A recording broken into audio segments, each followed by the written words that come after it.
আসসালামু আলাইকুম গাইস, আশা করি আপনারা অনেক ভালো আছেন। নিয়ে আসলাম আপনাদের মাঝে নতুন একটি ভ্লগ। তো সকাল সকাল আমি ঘুম থেকে উঠে গেলাম প্রতিদিনের মতো। তারপর এক মগ পানি খেলাম, পরে একটু হাঁটাহাঁটি করে পেটের পানি হজম করলাম। তারপর একটু ব্যালকনির দিকে গেলাম, ব্যালকনিতে যাই পরিবেশটা একটু দেখতেছি যে আশেপাশের কি অবস্থা। তারপরে গাছ টাছ একটু দেখতেছি যে কোনটায় কোনো সমস্যা হয়েছে নাকি, কোনটায় পানি লাগবো, কোনটায় কি করা লাগবো।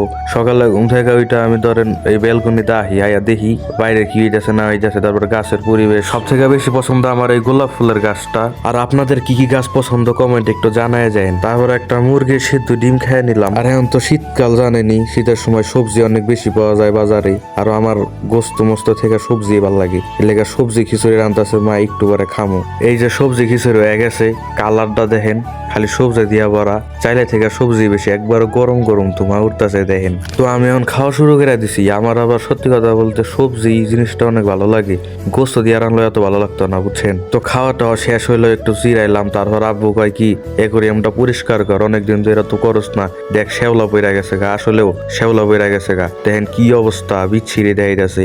কিন্তু এই দুই পাশের গ্লাসটা আবার ঠিকই আছে, সামনে গ্লাসটা লাইট থাকে, এই লেগে শ্যাওলা দিয়ে পইরা গেছে।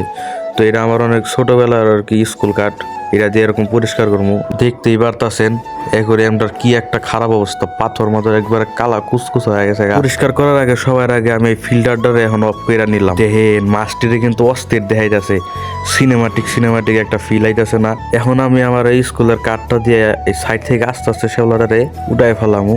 এই জায়গায় যদি আমি ধারালো কোনো কিছু ইউজ করতাম তাহলে জিনিসটা দাগ পড়ে যাইতো, এই লেগে আমি এরকম নিছি। আপনারা অন্য কোনো কাঠমাট বা এরকম শক্ত জিনিস ইউজ করতে পারেন। দেখেন একটা টান দিলে কতটি করে ময়লা বাইরায়। তো আস্তে আস্তে সব জায়গা আমার পরিষ্কার করা শেষ, কিন্তু ভিডিওতে তো আর সব দেখা যাবে না, আপনারা তো বোরিং হয়ে যাবেন।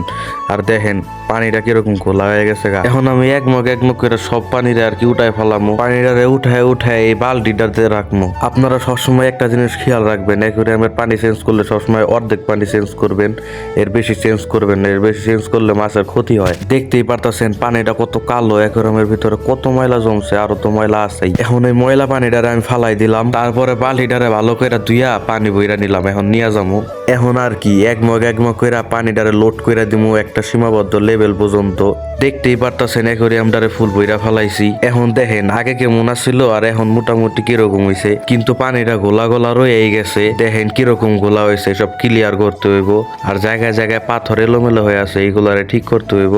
ঠিক করে দিতেছি আমি। ছোটবেলায় আমি কিন্ডার জয় থেকে একটা পুতুল পাইছিলাম, এটা ওই পুতুলটা, এটা আমি সবসময় অ্যাকোয়ারিয়ামের ভিতরে রাখি সুন্দর করে। এক সাইডে আমি গুজা দিব এটারে। আমার হাতে যে কেমিক্যালটা দেখতে পারতেছেন, এটা আমি 100 টাকা দিয়ে কিনছিলাম। এই কেমিক্যালটা দিলে মাছের রোগ টোক থাকলে আর কি জায়গা। দেখেন এটা দেওয়ার কারণে পানিটা একবার নীল হয়ে গেছে। অবশ্যই এর আগেও আমি দিছি, এর লেগে পানিটা নীল হয়ে গেছে, আপনাকে দেখাইতে পারি এই দেওয়াটা। তো এখন হাত দিয়া ঘুরায় সব জায়গায় ছড়াই দিতেছে জিনিসটা, নাইলে তো আবার সব জায়গায় বুঝেনি তো সমানভাবে যাইবো না। পাথরের নিচে গেলে ওটা নিচেই থেকে যাইবো। তো আপাতত আমি ফিল্টারে ছাইরা রাইখা দিমু, বুঝেনি তো, নাইলে তো আর ক্লিয়ার হইব না। আস্তে আস্তে নীল ভাবটাও কইমা যাইবো। তো আপনাকে লগে দেখা করতেছে আমি 2-3 ঘন্টা পরে। তো আইয়া বললাম আমি এখন 2 ঘন্টা পরে।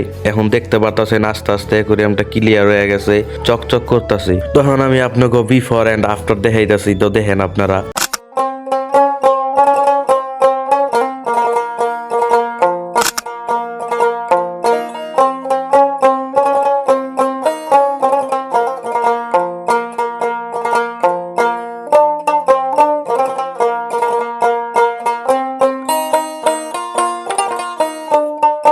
তো দেখতেই পারলেন কত কষ্ট করে অ্যাকোয়ারিয়ামটারে পরিষ্কার করলাম। ভিডিওটা ভালো লাগলে like comment share and subscribe করে যায়েন। আর পাশেই থাকেন। কোন পার্টটা বেশি ভালো লাগছে কমেন্টে জানাইন। আল্লাহ হাফেজ।